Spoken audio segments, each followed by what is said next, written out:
Hello everyone and welcome to my channel. My name is Ricardo and I'm Boosted. Welcome to a brand new Boosted stationery review. As you guys know, I'm a stationery junkie. I love pens, journals, notebooks, everything that's just stationery related. And of course, I love trying out new products. For today's Boosted review, we'll have a look at one of the journals from the company Dingbats. Dingbat Notebooks kindly sent a journal over for me to have a look at it and for me to do a review of it. Now, since you guys know that I love being organized and doing things right, today's review is going to be structured as follows. First of all, I'm gonna give you a quick description of the company and where this journal comes from. Second, I'm gonna do the unboxing and first impressions of their journal. Third, I'm gonna give you a description of the item, the number of pages, the grams per square meter, and all of that kind of technical information. Fourth, we're gonna do a pen test within this journal. Fifth, I want to compare this journal with other journals, in particular my LT1917, my Scribbles that matter, and a Moleskine journal that I have. And finally, I'm gonna give you my thoughts about the journal, the price, and whether I think it's worth the money or not. Now, before we get started, I just wanted to say that Dingbats just sent me the notebook. I'm not getting paid or anything for doing this review. I just, love getting new items and doing reviews of them. So I'm going to be just 100% honest with you, and I hope that you'll enjoy these stationery review videos. Okay guys, with no further ado, let's just dive into today's video. Dingbats is a company that makes eco-friendly green notebooks. All of their notebooks are handmade and they have the, let me get it right, the Forest Stewardship Council, which means that all of the materials that are used are eco-friendly, biodegradable, vegan, and recyclable. Dingbats really focuses on the environmental impact that our society has and wants to create journals that are in harmony with animals and our natural environment. The Dingbats notebooks are produced in Lebanon, and the company was first established in 1800, and ever since that they've been producing high quality, handmade, environmentally friendly notebooks. I'm going to leave in the description down below a link to their website so that you can go have a look at this, but they really go into details of why they are green and how they are green. So they are certified. I can say that they are 100% green, and I'm really happy about that. Because I use a lot of journals and I always try when I can to get journals that are from paper that's recycled because it has an impact on our society. Okay, now I'm ready to unbox this journal and see what it looks like. Alright guys, I'm super excited about it. Whenever I get something and I need to do an unboxing, I feel like it's Christmas or my birthday.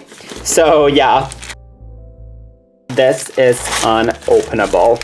So just gonna go super brutal. Okay, I can see it. Okay guys, I'm not sure if you can say, oh, you can actually see my face. This journal has a logo. It's an animal and it's a deer, and it's absolutely beautiful. This journal is from their wildlife collection, and each journal has a certain animal, and this one is the deer. Okay, now let's unwrap it.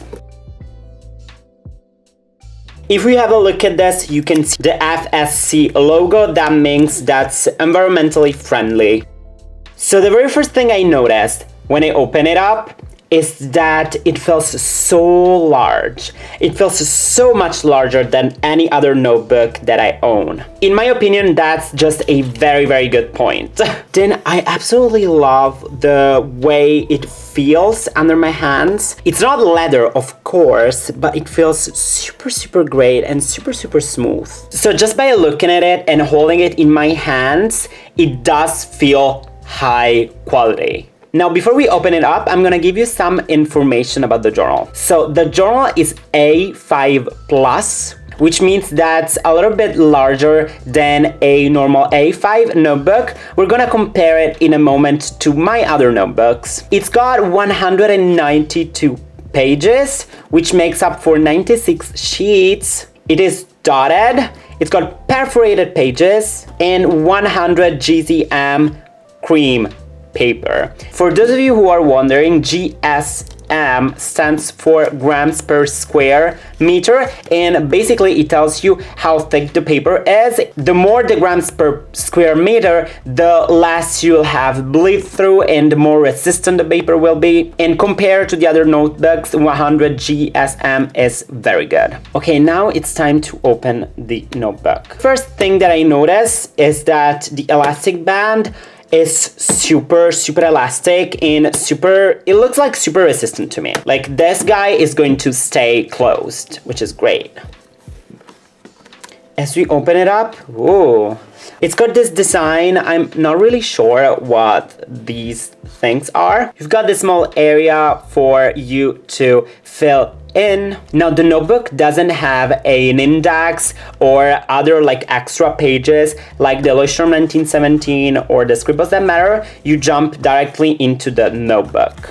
As you can see, the journal is dotted and the pages are not numbered. At the corner, you got the small Dingbats symbol. Now, I'm not sure if you can see, but all of the pages are perforated. Now, if you can see here, here is the perforation. You can actually tear off any of these pages from this journal. I personally never need to tear pages out of my journal, but if you are a person that actually needs to do that, that's a great feature. As you can see, the notebook lays flat pretty well without actually need to break the spine of the journal. And the fact of being a 5+, it makes it so broad and big, and I just love it. At the back of the journal, as you can see, there is a pocket and there is a small notebook. Let's open it up. Here you find a description of all of their other items. So they not only do journals, they also do agendas, personal school agendas, personal pockets, personal portrait. Here we have the personal wildlife. Now here on this, you do not have all of the current animals they offer. If we have a look at the website, they currently offer the elephant, the deer, the brown bear, the blue whale, black duck, and kangaroo. And they're also working on an upcoming tiger in orange, if I'm not wrong. Going on, they also have some educational notebooks, student pads, office block notes, and some other creative items. Now, if you have a look at the price, the journal is currently at £15 on their website, which is actually pretty good as a price, to be honest, compared to other companies like LT1917, Scribbles That Matters, Moleskine. The journal also has one page marker, which is super long compared to other page markers. I'm not sure if you can see it, but this page marker is like huge.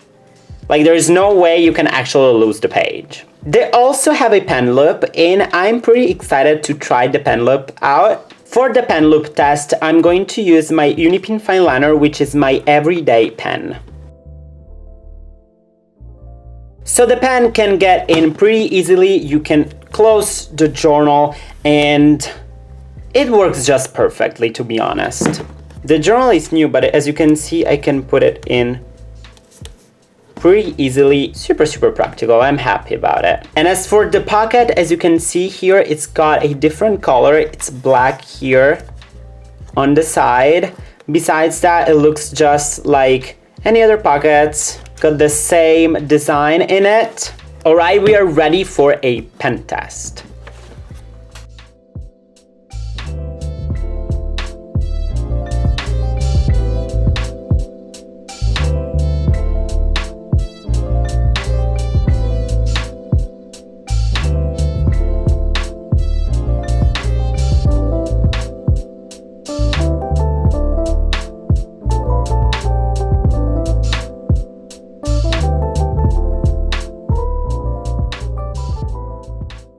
Okay guys, let's have a look whether there is some ghosting or bleed through.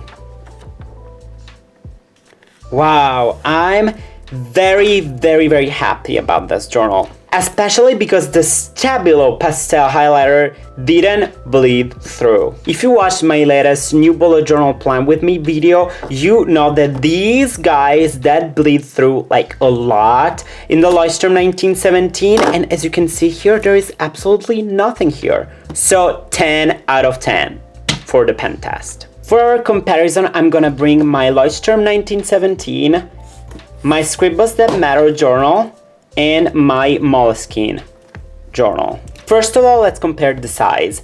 As you can see here, the Dingbats notebook is a little bit larger and a little bit taller. You can see from here that it's an A5 plus and not an A5. In terms of number of pages, the Dingbats has 192 pages, while this Leuchtturm 1917 Copper Edition has 251. The Dingbats notebook has all of its pages perforated, while the Leuchtturm 1917 has 22 perforated pages. In terms of gram per square meter, the Dingbats has 100 GSM, while the Leuchtturm 1917 only has 80 GSM. That's why it has less bleed-through resistant than the Dingbats. If you have a look at the color of the paper, the Leuchtturm 1917 has more creamish paper than the Dingbats notebook. So even though in here it says that it's got cream paper, to me the paper is much whiter than the Leuchtturm 1917. The Dingbats notebook only has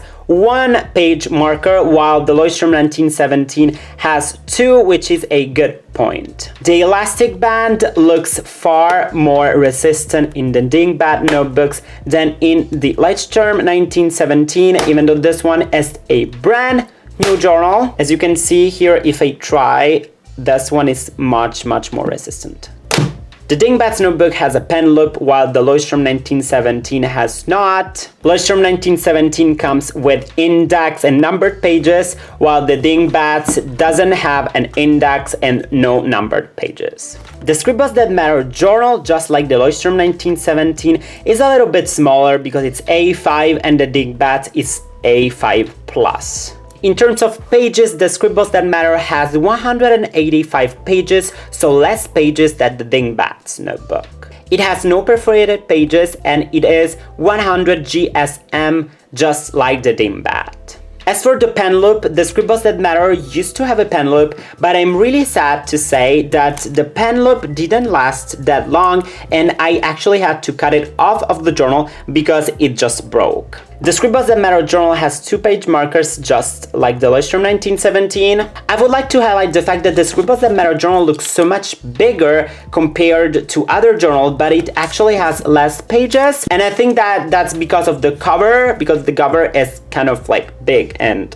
bulky a little bit. If you have a look at the color of the pages, I'd say that the Dingbats is a little bit creamier than the Scribbles That Matter. As for the elastic band, I can say that even though the Scribbles That Matter is a little bit older, the elastic band still holds very well. The Moleskine is way smaller than the Dingbats notebook. Both journals have 192 pages. The Moleskine has 70 grams per square meter, which is the lowest from all of our journals. As you can see, the Moleskine paper is way creamier than the Dingbats one. Both journals have only one page marker. The Moleskine has no pen loop. The elastic band is not good in the Moleskine one compared to the Dingbats notebook. And even though I've owned the journal for a while, I can say that this elastic band is the worst out of the four journals. In terms of wetness of the pages, I would put the notebooks in this order: Moleskine, Leuchtturm 1917, Dingbats, Scribbles That Matter. So to conclude, my final thoughts are that the notebook is absolutely gorgeous. I love the cover, what it feels like. Also, I love the fact that even though there is a small animal doodle, it still looks super professional. I mean, I love my Scribbles That Matter journal, but with all of these doodles, I wouldn't bring it to my work, for example, while I do see myself using my Dingbats notebook as a more professional journal. Also for the price, this journal is totally worth it. It's 100% green in 100 gram per square meter, which is absolutely great if you can stand the bleed through and the ghosting. The only down point could be that there is no index nor numbered pages, but I have used other unnumbered journals, and I can say that it's not that big of a deal. You can just sit down, number your pages, and be done with that. Also, something that I really appreciate is the fact that the journal is much bigger. I really like this A5 plus size because it gives you just so much more space, and I can definitely see myself using this journal in the future. Actually, if I hadn't just set up a new LT1917, I would probably use this journal as my new bullet journal. Thank you so much for watching. I hope you enjoyed this review. Please let me know in a comment down below what you think about this Dingbats notebook. Do you have one? Do you plan on getting one? And if you do, which animal would you like to get? Okay guys, I hope you all have a great day, and I'll see you very soon in my next video next week. And as usual, stay boosted.